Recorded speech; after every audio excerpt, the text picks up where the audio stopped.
Ang ganda ay nakikita sa kalooban. Bakit sa kanya? Nasa pangalan na, nasa mukha pa. Ganda ka? Ganda yarn. Ito na ang nagmamaganda at feeling diva. Ganda Wanda! Hello naman so much sa mga yes friend kong ilang beses nang sinabi na siya ay magre-resign.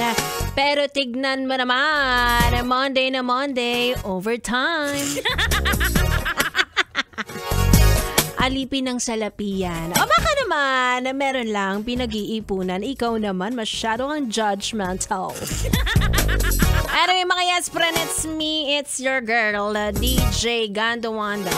Kasama nyo na dito sa 101.1 Yes FM. Ikaw ba, yes, pre, na nakapag-compose na ng resignation letter? Hindi, lampas na tayo sa kalahati ng taon eh. Alam ko naman ang ginagawa mo, no?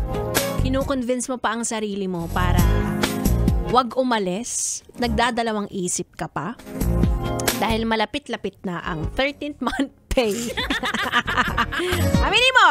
Aminin mo, yun lang ang nagpapakapit sa'yo, di ba? Kaya sinasabi ko sa inyo, kapag nakapag-compose na kayo, nakapagsulat na kayo ng resignation letter, ipasa nyo na agad, walang kaabog-abog. Lahat sila nagsisialisa na ikaw na lang ang inaantay dyan. Di ba? Alis ka na eh. Sabihin mo sa akin, hindi ko maiwan yung crush ko, Ganda Wanda. Ay, nako! Huwag mo ibigay sa akin yung rason na yan, ha? Hindi natin ikakayaman yan. Well, anyway, bago tuluyang uminit ang ulo ni Ganda Wanda. Ganun talaga kapag magaganda, mabilis uminit ang ulo. Tignan mo yung katabi mo sa UV, di ba?